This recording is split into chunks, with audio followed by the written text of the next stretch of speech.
আপনারা শুনেছেন আমাদের দেশ থেকে আম রপ্তানি হচ্ছে। আমরা আশা করি এর মধ্যে আমরা প্যাকিং ইউনিট, হাইজেনিক ওয়েতে প্যাকিং ইউনিট আমরা উদ্বোধন করেছি। এই একটা কাজের জন্য আম রপ্তানিতে অনেক বেড়ে যাবে।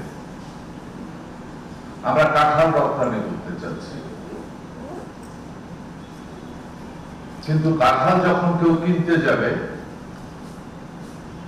যাদের কেনার ক্যাপাসিটি আছে তারাই কিনবে, আর যাদের ক্যাপাসিটি আছে তারা ফুড কেনার আগে সবচেয়ে বেশি অ্যাটেনশন দেবে আমার এই ফুড আমার জন্য সেফ কিনা।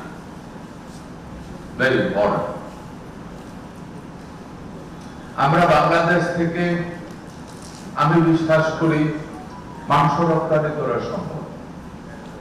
আমি মনে প্রাণে বিশ্বাস করি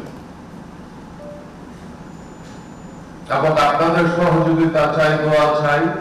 আমি বিশ্বাস করি, আমি আশা পোষণ করি এই সরকারের 5 বছরের মধ্যে বাংলাদেশ থেকে ইনশাআল্লাহ আমি চেষ্টা করব মাংস রপ্তানি শুরু করা।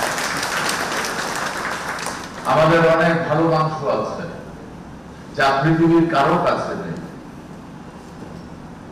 আমরা সেটাকে যদি ভালোভাবে উৎপাদন করতে পারি, বিশ্ব বাজারকে যদি গ্যারান্টি দিতে পারি আমার এটা হাইজেনিক, আমার এটা কোয়ালিটি সম্পন্ন, আমার এটা tasty, is a safe food, পৃথিবীর বহু দেশ আমাকে প্রিমিয়াম প্রাইসে নিতে জন্য আগ্রহী থাকবে।